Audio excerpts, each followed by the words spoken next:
دیکھیں جی، بڑے بزرگوں سے جو کچھ آپ نے بچپن سے سن رکھا ہے سب کچھ ہی غلط نہیں ہے، کچھ ٹھیک بھی ہے۔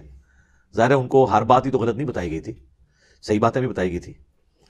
تو انہی صحیح باتوں میں سے ایک یہ بات بھی ہے کہ پیٹ کے بل سونا گناہ ہے، اللہ کی نافرمانی ہے۔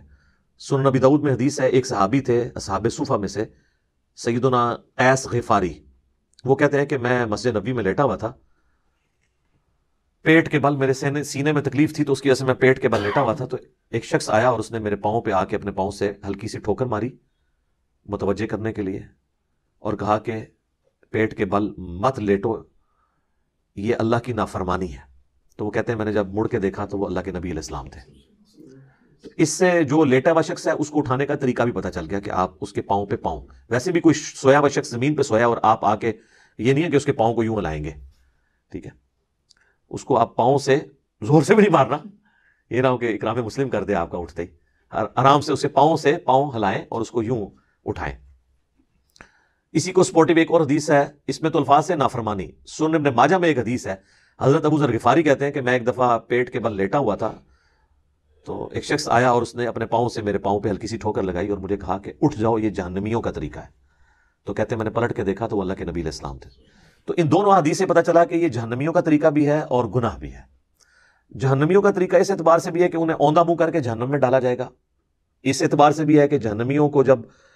یعنی جہنم میں مار پیٹ کی جائے گی، تو جس طرح یہاں پہ بھی آپ دیکھتے ہیں نا کہ تھانے میں بھی الٹا لٹا کے پیٹ کے بل ان کی پٹائی کرتے ہیں، تو جہنمیوں کو بھی الٹا پیٹ کے بل لٹا کے ان کی پٹائی کی جائے گی۔ والعیاذ باللہ تعالی۔ اللہم لا تجعلنا منہم، اللہم اجرنا من النار، اللہم انی اعوذ بک من عذاب جہنم، آمین۔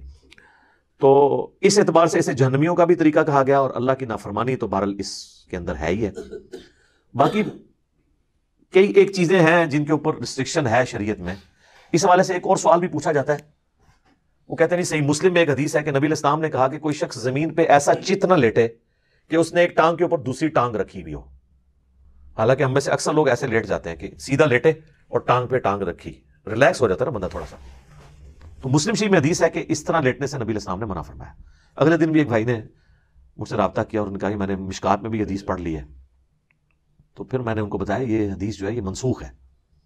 یا کسی اسپیسیفک کنڈیشن کے لیے، کیونکہ بخاری اور مسلم دونوں میں حدیث ہے کہ نبی صلی اللہ علیہ وآلہ وسلم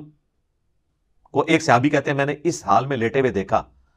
کہ آپ علیہ السلام نے چت لیٹے ہوئے تھے اور اپنی دائیں ٹانگ اپنی بائیں ٹانگ کے اوپر یوں رکھی ہوئی تھی۔ اچھا، امام مسلم نے بڑی پیاری ترتیب لگائی ہے، یہ جو منع فرمانے والی حدیث ہے نا وہ پہلے لے کے آئے ہیں، اور پھر خود جو حضور کا عمل یہی والا تھا وہ حدیث بعد میں لے کے آئے ہیں، تاکہ ناسخ و منسوخ پتہ چل دے۔ دوسرا، یہ منسوخ اگر نہ بھی ہو نا، ایک اسپیسیفک کنڈیشن کے بارے میں ہے، وہ مسلم شریف میں یہ الفاظ ہیں اس حدیث کے اندر جس میں منع کیا گیا ہے۔ اس میں نبی علیہ السلام نے فرمایا کہ جو کوئی شخص ایک کپڑے میں لپٹا ہوا ہے نا تو وہ احتبا کی حالت میں نہ بیٹھے گوٹھ مار کے، یعنی دونوں گھٹنے کھڑے کر کے اور یوں اس کو گھٹنوں کو پکڑ لینا،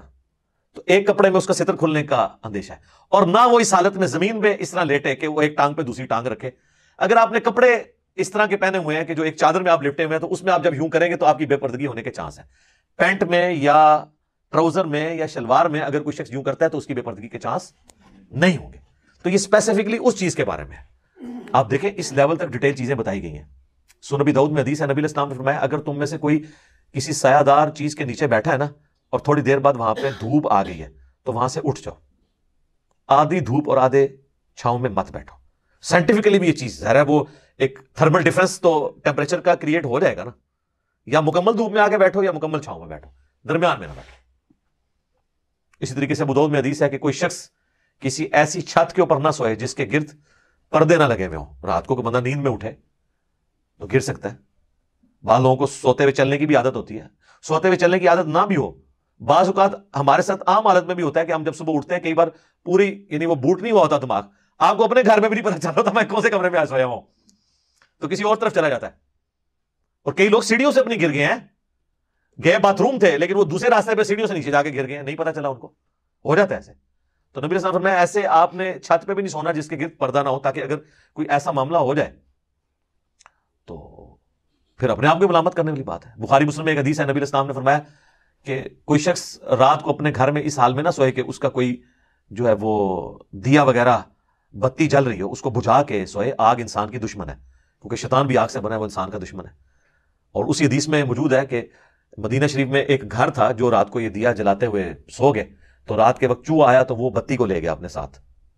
تو پورے گھر کو آگ لگ گئی،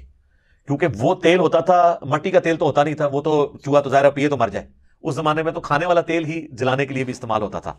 امیر لوگ زیتون استعمال کرتے تھے، غریب لوگ اور تیل استعمال کر لیتے تھے، وہ تیل بیک وقت کھانے کے لیے ہڈیا میں بھی استعمال ہوتا تھا اور آگ جلانے کے لیے بھی۔ تیل تو بعد میں دریافت ہوا ہے، پہلے تو مٹی اور زمین کا پیٹرول تو نہیں تھا نا، ٹھیک ہے نا، یہ تو اللہ نے دنیا بقدر آفت رکھی ہے، ورنہ کسی بزرگ نے جب نگاہ مارتے تھے ساتوں زمینیں کراس کرتی تھی تو تیل بھی کراس نہ ہوتا۔ یہ تو سر ایڈون نے پینسلوینیا میں تیل کا کنواں جو ہے 18ویں صدی کے اندر آ کے، بلکہ 1800 کچھ کے اندر آ کے دریافت کیا ہے، وہ بھی حساتی طور پہ، وہ تیل کا پہلا کنواں ابھی بھی موجود ہے، 19 میں آ کے آپ سمجھ لیں 1800 کچھ کے اندر۔ تو وہ یہ تیل ڈیفرنٹ ہے جو آج کل ہم لالٹین میں کبھی استعمال کر لیں یا کوئی چلانے کے لیے، تو نبی الاسلام نے وہ بھی منع فرما دیا، اور آج بھی آپ دیکھ لیں اس کی ماڈرن فارم، آئے دن سردیوں میں ہر دفعہ ٹی وی پہ خبریں آتی ہیں کہ وہ گیس کا ہیٹر چلتے ہوئے چھوڑ دیا، پیچھے سے گیس چلی گئی، جب وہ واپس آئی تو وہ ظاہر ہے وہ بہت مہنگے ہیٹر ہوتے ہیں جو آٹومیٹکلی آف ہوتے ہیں، گیس آئی بندے مر گئے، اور کئی جگہ تو دم گھٹنے سے مر جاتے ہیں کہ وہ انگیٹھی جلائی ہوئی ہوتی ہے اور وہاں پہ آکسیجن اتنی ختم ہو جاتی ہے کہ رات کو سوئے بھی سو جاتے ہیں۔ تو اس اعتبار سے یعنی ہمیں شریعت میں پابندیاں بتائی گئی ہیں، البتہ نبی الاسلام نے کچھ بیٹھنے کے جو طریقے اڈاپٹ کیے ہیں فی نفسی ان میں کوئی خرابی نہیں، جیسے میں نے احتبا کا بتایا کہ یہ گوٹھ مار کے بیٹھنا، یعنی دو گھٹنوں کو کھڑا کر کے یوں، یہ ایک چادر میں بیٹھنے سے تو منع فرمایا، لیکن صحیح بخاری میں موجود ہے کہ حضرت عبداللہ ابن عمر کہتے ہیں کہ میں نے خانہ کعبہ شریف کے سین میں حضور علیہ السلام کو کئی دفعہ اس طریقے سے بیٹھے ہوئے دیکھا ہے، یہ سنت ہے بیٹھنا، لیکن خطبے جمعہ میں نہیں بیٹھ سکتے، وہ ابو داؤد میں حدیث ہے کہ کوئی شخص خطبے جمعے کی تقریر کے دوران احتبا کی حالت میں نہ بیٹھے، کیونکہ یہ ریلیکس کرنے والی پوزیشن ہے، آپ کو نیند آ جائے گی، تو آپ نے اٹینٹو ہو کے بیٹھنا، یا دوزانوں بیٹھیں یا آلتی پالتی جسے ہم چوکڑی کہتے ہیں مار کے بیٹھنا، آلتی پالتی بیٹھنا، چار زانوں بھی اسے کہتے ہیں، وہ بھی حدیث ہے ابو داؤد کے اندر، ترمذی کے اندر، کہ نبی علیہ السلام فجر کے بعد مسجد میں ہی آلتی پالتی یعنی چار زانوں بیٹھتے تھے یہاں تک کہ سورج خوب بلند ہوتا، پھر آپ گھر واپس آتے، تو اس اعتبار سے بھی بیٹھنا سنت ہے، یہ تمام طریقے سنت ہے۔ بل اس بات کی طرف واپس آئیں کہ پیٹ کے بل لیٹنا یہ گناہ بھی ہے، حرام بھی ہے، اور جہنمیوں کا طریقہ بھی ہے، یہ بات آپ نے جو سنی تھی وہ بالکل ٹھیک ہے، لہٰذا اس معاملے میں احتیاط کرنے کی ضرورت ہے۔ ٹھیک ہو گیا جی؟